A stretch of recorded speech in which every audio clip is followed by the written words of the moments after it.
introduce ourselves. Well, I'm Jim Cohn, And I'm Sharon McMenemy Conn. and we are the founders of StaffMeals.tv. And we wanted to talk to you about partnership in the food industry as part of Global Partnership Week, which is going on just now.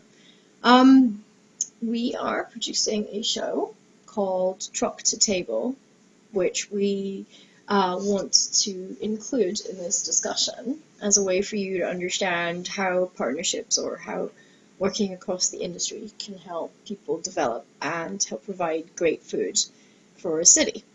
So let's start off by looking at the article, or talking about the article that you are interested in. This just came out yesterday in the New York Post, and it was a provocative headline that Anthony Bourdain is ruining New York City food.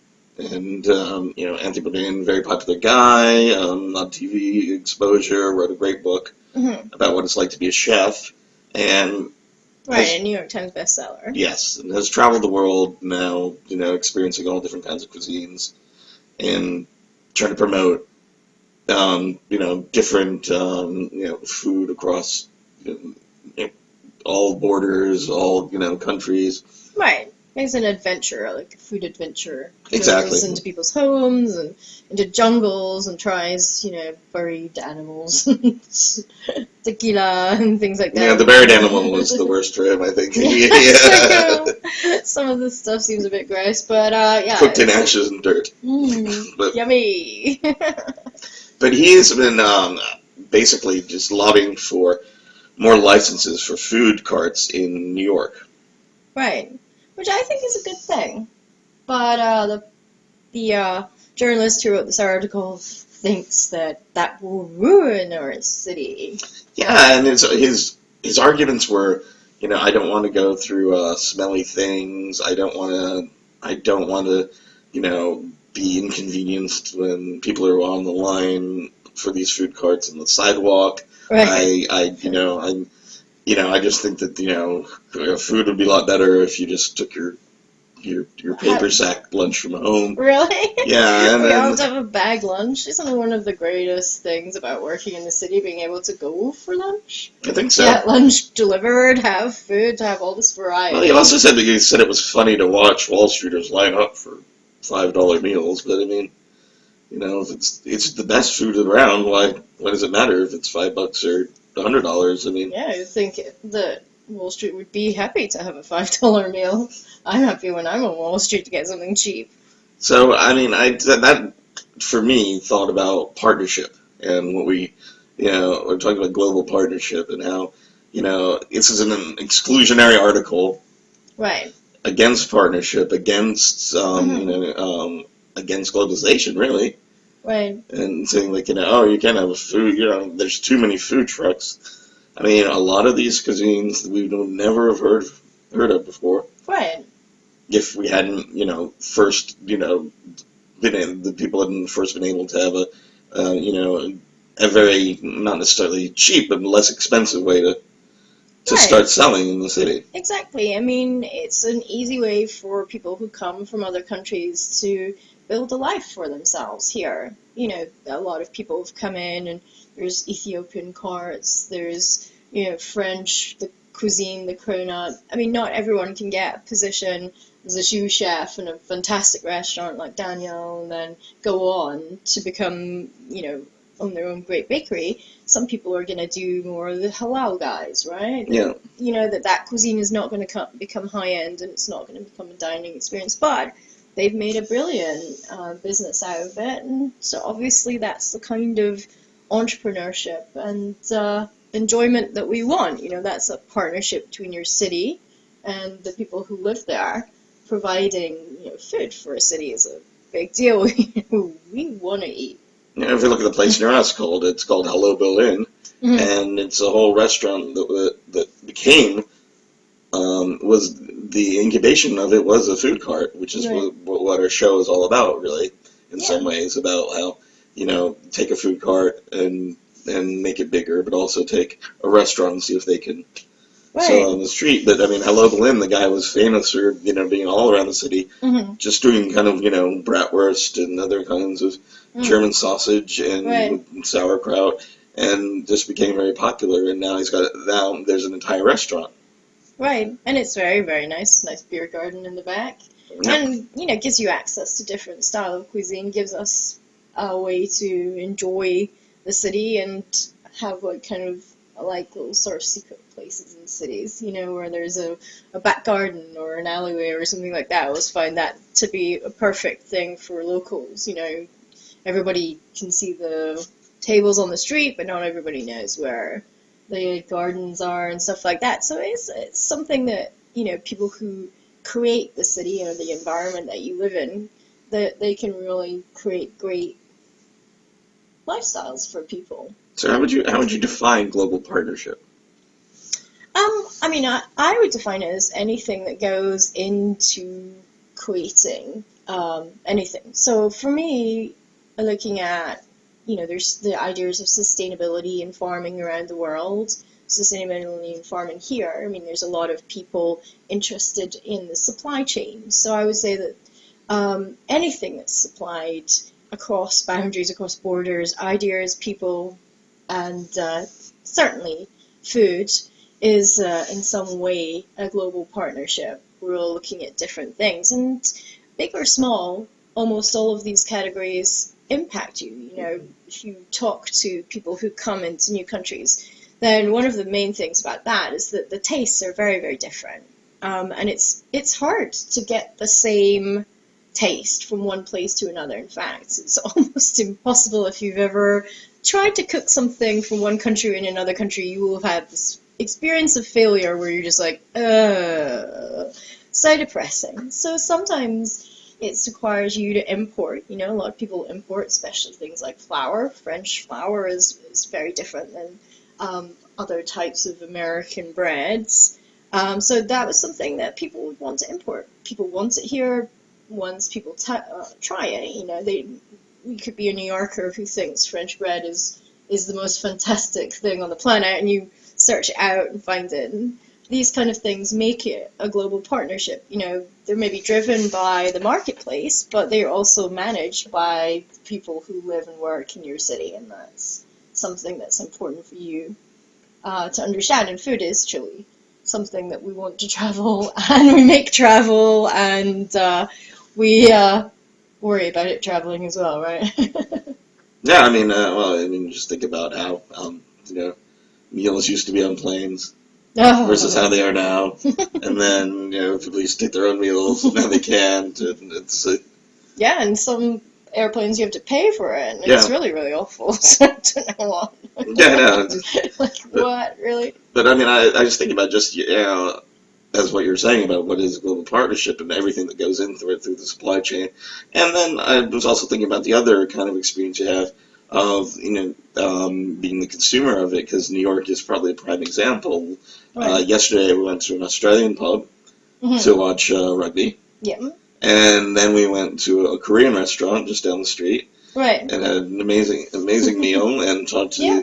to the one of the waiters about Korean food, and he was telling us a lot about it. But then he was really interested in Indian food, so we were giving names a lot of places Right. around Exactly. here that he could get nice Indian food and halim, which he had never had before. Mm-hmm. And then we went to an Irish bar and got to a bunch of American guys up for the Villanova game and gave them a bunch of donuts. And Yes, we like to come bearing donuts to our favorite Irish bar. yeah, exactly. There's Dunkin' Donuts around the corner. It's just like, oh, And they had I could have the donuts. shamrock sprinkle donut. Yes, Yeah, for St. Patrick's Day. that was So. cool. That was good fun. But I mean, this is how things get created. The kimchi taco, Right. the cronut, as you Yeah. said before. It's like we can These use are different not styles. right. I mean, this guy seems to be complaining about them not being sort of formalized or traditional ways of getting food, and how it's inconvenient for him. But actually, it's the opposite. It's super convenient, and it's his business, Well, which is yeah. interesting. If these people It is the didn't New York Post, and I'm going to innovate. go out on a limb and say the New York Post is a bit of a, right-wing prejudice at sometimes, ridiculous tabloid. A But limb? well, I don't think it's out on a Sorry. limb to say that, but just as a journalist, I'm supposed to keep an open mind. But Yeah. yeah, I mean, Well, I also can't deny what I see. yes. But I mean, the thing about the smells, really got to me. It's like, oh, I don't want to go buy a smelly food cart. Well, I mean, who's to say what's smelly? I mean, Yeah. hot dog carts are iconic New York. Right. And the hot dog water in there is like, it's like, I don't know what that smell is, but Right. and it's not like I won't eat hot dogs, but I mean, Yeah.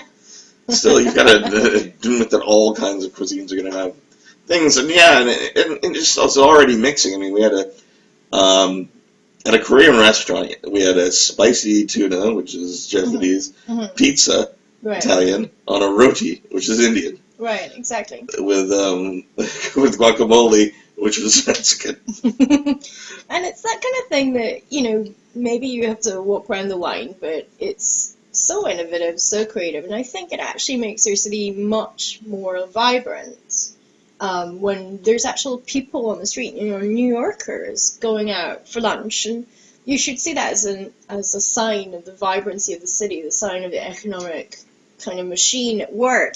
People are working, but they're living and they're enjoying their city, and I think that that's a sort of misunderstood, and that's something, I'm entrepreneurial, so it's something I always look for, is the vibrancy. You can tell if a business is good or not by how vibrant it is. Yeah, and then how much activity is there. Yeah, especially in a restaurant. I mean, that's one of the most obvious places. But I also think I'm mistaken in that, sometimes, waiting for food is a good thing. Right. It gives you, just a time to chill. Yeah. And Exactly. I found that, when I was working down on Wall Street, the people in line were very mellow. Right. Because they weren't, at their desk constantly, even if they were bringing their lunch back to their desk. Right. They're going to have, they're going to have, Right. 10, 15 minutes to just kind of Right. relax. Yeah, and relax and just, take a mental break. Yeah, and as long as it wasn't raining, it was, that was good. Yeah. No, it's a great way to sort of interact, and a great way to release tension, also to have a time when you're talking about something that is genuinely fun. It's a great, it's one of our sort of weird interactions with life that we don't often think about the mental health of employees as much as we should do. But one of the things that you can do is that people get enthusiastic about food, and it can be a bonding experience for people in that way, and it's nice to have a range of foods available so that you can essentially let people form relationships that are not driven by their status or their role or necessity or something like that, something that is genuinely powerful and enjoyable in of itself, is it's a good thing for cities. So yeah, there are a lot of positive things about having a different food cart outside, or swapping things like, oh yeah, I found this really great food cart. I have a follow-up question, but I'm just going to do a quick marker review, sorry. Okay. Sure. Yeah, grab some water. Yeah, I'm really thirsty too. No. Oh, okay, thank you. Sure. And if that costs me the Republican nomination, so be it. But but I was going to follow the question is how do you think about food carts and their potential for the catering business? Because I think that's something that hasn't happened yet.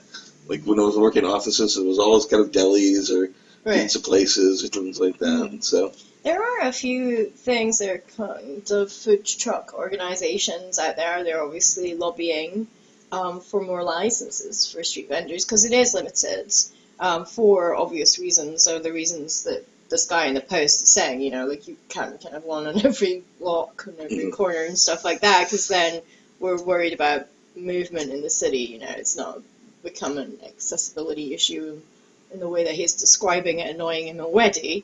But there are 5 boroughs, though. Yeah, exactly. And also, it's kind of a limited view of where, Wall Street is a crowded space, and especially during the summer months, it's crazy down there. There are tourists everywhere all the time, starting, you know, early in the morning till late at night. The line But for the pool is crazy why shouldn't they every get to day. experience That, yeah, of the course. different like things and food down there? And otherwise they're stuck with like Right. more expensive places. Not Or, everybody coming to our city is rich either. and not We everybody shouldn't wants think that, wants steak all the time either. right, And then downtown is still a bit like yeah. Well, I mean, it's obviously very prestigious to be there, so that's an American and classic. expensive to Yeah, have any exactly. real estate. Exactly. I mean, So, you're fighting with Goldman Sachs to have like a floor. right. You've got to be a pretty established restaurant to do it, and pretty confident in your business plan. Right, but I think there is an opportunity for crossover ideas, and catering is obviously one of them for a cart. I mean, they're getting more and more efficient carts. You can call ahead and stuff like that, so it's not. Yeah, and you can find out where they're going to be on Twitter. And, Right. Yeah, and then they're moving around.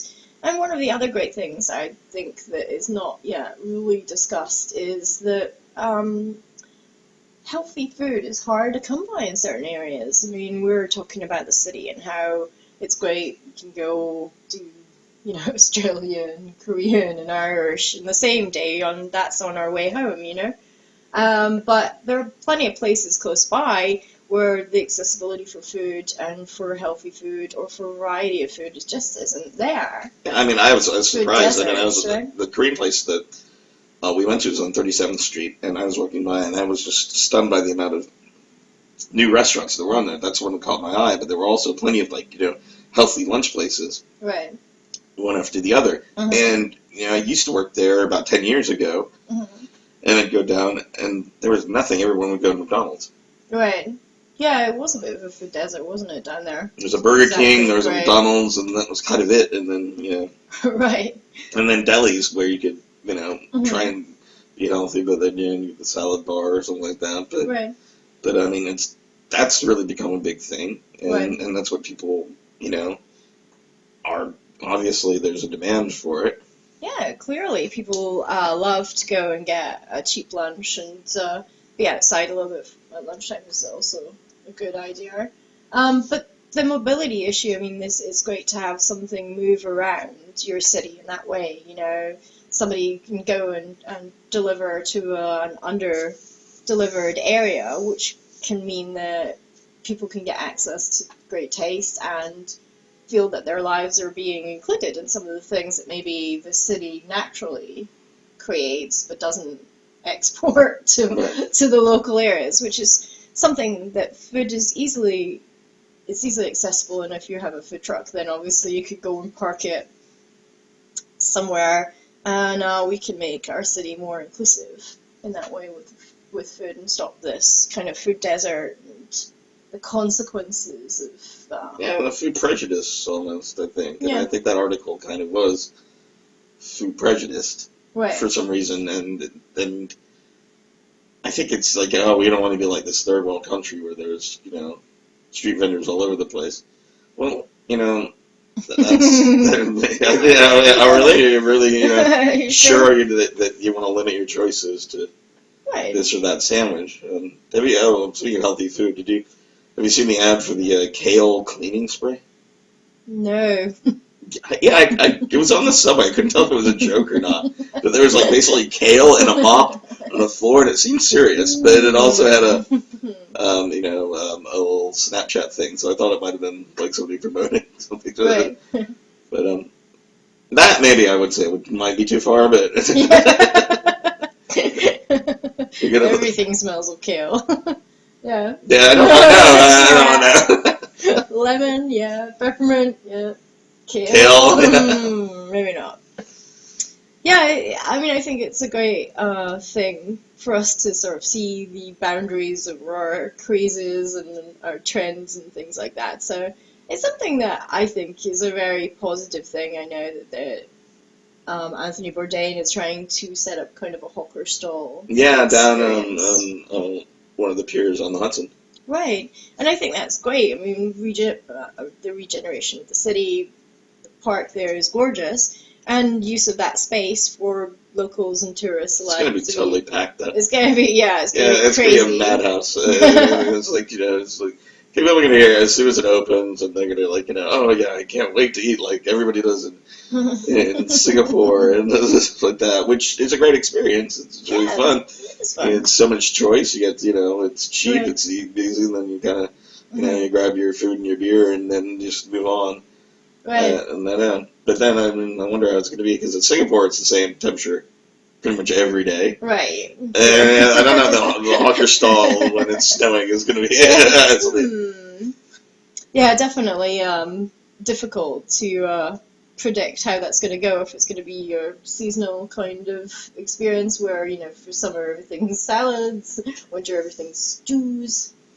Another thing I thought about global partnership is, like, and when I was just talking about that, I mean, one of the coldest days we've ever been out, I remember was right the day before Thanksgiving a while ago, and this was the first time I went to the Soup Man stall. Right. And we had a lobster bisque. And it was freezing outside, but the lobster bisque was delicious. Yeah. And he was there, and most people were closed the day before Thanksgiving and things like that, but he was still there. And then, obviously he didn't want to be called a Nazi. But the Soup Nazi, started the pop culture kind of thing. And with the food, and now he's got, like, he's in stores, he's all over the, places he is. The soup being served and things like that. And I think that, that's another thing of global partnership. I think that the media and entertainment industry have a way of, like, influencing what food is eaten and things like that. Like, well, they influence us. We make them our Moonstruck breakfasts. That's true, yeah. We see something in a movie that we like, so then we start eating it. The Moonstruck breakfast is... In Moonstruck, they're cooking basically egg in a nest, I think it's called, where you hollow out some bread and put an egg in it. And so, and that's that's what we call it. It's really, really good and super easy to make. So that's something we love to do. And they also make it in Vias for Vendetta. Well, there you go. Yeah, exactly. It's a very popular movie breakfast. But somebody starts eating a kimchi taco. Regularly in a hit show, like the Blacklist, if Reddington started eating it, everybody would go going, where's the kimchi taco truck? And I think that's a part of global partnership that wasn't before. I mean, you didn't really hear of, we were watching these very interesting shows about the origins of food. Spaghetti and meatballs became an American thing. They were very separate in Italy and just became and that was part of pop culture as well, it was like, when people would advertise it. Chef Boyardee would advertise it. And it's very recognizable as well when you're moving around the world. It is exporting our culture. It doesn't have a boundary. For the people who watch New York and then see, oh, well, I want to eat that place they ate in that movie, or I want to have this, like a pizza, New York style pizza, or I want to have like Chinese food in the Chinese cartons. Exactly. Because it's very different, but it's very iconic to have it around the world. And so that's kind of an immeasurable kind of partnership that you're having with people who already have enthusiasm for your city and your culture and just really want to try that. Yeah, and it's mainly TV and New York movies because, of course, as we all know, nobody eats in Los Angeles. Well, exactly. As far as I understand, you get a variety of water. Yeah, exactly. Yeah, like in the player. The player, that's including the Banning Springs water, which doesn't exist. They made it up, and everybody tried to find it. And Robert Altman had to finally come out and say, "Look, we just made it up. We had run out of other waters for him to order." And that's funny. It was very disappointing. I wanted to be at the forefront of the Banning Springs. It's also like in Tarantino movies, they only smoke red apple cigarettes. And not a real brand. No. I haven't noticed. They have never. People would go in college. They'd go into there was this big tobacco store in the mall, and they'd go in and they're like, "Do you have red? It's made up. It doesn't exist." Until somebody eventually just branded red apple cigarettes. You would think that you would, right? Yeah, they just made a package. All right. That's cool. I think that Hollywood portrays, I mean, obviously, because if you're writing a movie, I read a crazy stat actually, and then I thought about that, and I thought I better put more scenes in a movie. Apparently, movies are more successful if they have a food scene in them. Really? Yeah, it was like 30% more successful or something crazy, and I was like, well then, I don't That's think you're writing that's a in food perfect thing scenes. for global partnership, because Yeah. obviously, and things that Everybody I, likes I to wonder watch if, people eat. yeah, I wonder if, yeah, I mean, restaurants and food carts could start sponsoring or asking, promo Right. placement in movies. Yeah, exactly. Right. Right, if you could have like a fake cart or something like that. Yeah. They're standing in line waiting to eat. And talking, yeah. I mean, Yeah. that's been a kind of, Yeah, I mean, Woody background Allen kind of stuff. things. They're always like waiting in line, either go to the movies or Mhm. get a hot dog or something like that, and that's where the Right. exposition comes out. Right. Yeah, so I mean, it could be a very lucrative kind of positioning for restaurants who want to make a name for themselves, a global name. It's interesting to watch kind of how we perceive food carts through movies and TV and things like that. The movies I've seen, it's been sort of failure. Like, food carts have been perceived as failure. There's an advert just now as well where it's kind of, I can't get along with my boss, and she slams down her knives and walks out and creates a food cart so she can be her own boss. But I actually think that food carts are much more creative than that, and that it isn't failure. It's an expression of your identity and direct. It's something you can control. But then I think that, like every entrepreneurial business, to scale up, you have to have people help you do that because the skills are different than the passion that drives you to make food. So, I mean, I think it really, we're not showing it, we want to show the drama. You're kind of saying that it's basically, food carts are, an option for people who can't stand the pressure or something like that, in a real restaurant. True. Right. No, I disagree as well. I see that in them at all. I think it is like like any other thing. It's like that's like saying like oh, you're a writer and you write fiction because you can't make it as a journalist, which is kind of like right. No, I mean, I think it is. I think you were bringing that up. It's a kind of a snobbery or a prejudice that we have against food carts when we actually just really, really shouldn't, because some of the people that are doing this are very creative and they're bringing things to us that otherwise we wouldn't have. And we're going to need them more and more because of real estate prices in big cities. I mean, it's like London now sounds like the highest cost of living it's had since 1950 as far as rents are concerned. And there's very few food carts there, and it's tougher. But I mean, I understand it's tougher with the smaller streets and things, but then you're not going to get any kind of like cheap alternative. All you're going to get is chains and stuff like that, and that's all you do see, really. Yeah, I mean, I think the conglomeration of food was something that sort of destroyed a sort of an everyday life experience that's kind of fun. So you were either then you had to be a cook, or you got to go to the restaurant or a takeout or something like that. And that kind of time sort of seemed to limit. Sometimes when mass production comes in, you end up kind of limiting creativity. That was just the table got kicked there. Yeah, my fault. I'm sorry. Damn those mass producers. But yes, I mean, you can see that we're at this time period that we're all living in. We have issues with accessibility.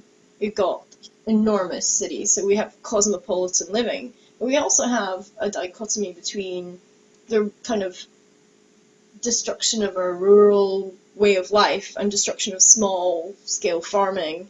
And that's kind of made us, or sort of divorced us from food as it's produced all the way through. And that's not to mean franchising, which I think is very important. No, not. It was we very need important. Mass production. We must, because we need that right. quantity of food. Yeah, it doesn't have to be 100% of the market. Right, exactly. And I think that's something that seeing smaller, successful things, like a food truck that's always got a big line, shows that there is a demand from people, ordinary, everyday people who are working in the city, living in the city, want that kind of thing. We want variety. We want to see, and we want to support small business as well. We get bored, and I personally don't find supermarkets that interesting to go in and out of. I mean, Right, yeah. we really like to shop in an old-fashioned way. We go to our butchers and our fishmongers, and that makes our day extremely pleasant, and we have a community around us because of that. And I think that's what small business brings to your city as well. You know, the supermarket chains can't really connect with you in the same way as if you see this guy every other day and you're getting a taco and you know that person by name and there's community, there's support. You know, it makes your life a lot nicer, I think, to just sort of have an everyday life experience. Oh, hey, you know, nice to see you today. Yeah. A recurrence Yeah. and an enjoyment and something that you know is going to be good and Right. something that you want to support. Yeah, exactly. So I think there are lots of things that are really, really positive about the creativity and the inclusion and the accessibility of food trucks, and I think that it would be great to see a lot more sort of building out of that, because in the end, the restaurant business is one of the hardest, right? One of Very the much so, yeah. One of the biggest failure rates. So the more partnerships that can happen, Right. the better for the industry. Yeah, I would say. exactly. Definitely. All across the scale. Let's not be crazy little food snobs. Yeah, exactly. Because it's about adventure. Well, we probably got a lot more to say. I think that maybe we do another discussion on this whole thing. Yeah. You know, but I appreciate everybody for visiting. Sorry I kicked the table. Yeah, I think that that's quite a lot of stuff to cover. Please leave any kind of feedback or contact us at Staff Meals if you're interested in reviewing our pitch, if you're a TV executive looking for a reality show, and if you're just, if you're a person who's interested in this, then Anybody, please though, we'd love get to in hear touch, from you. because we love to talk about this stuff, as you can tell. Yeah, and so you can find us online on Twitter. And then thanks for watching. Thanks. Bye. Bye.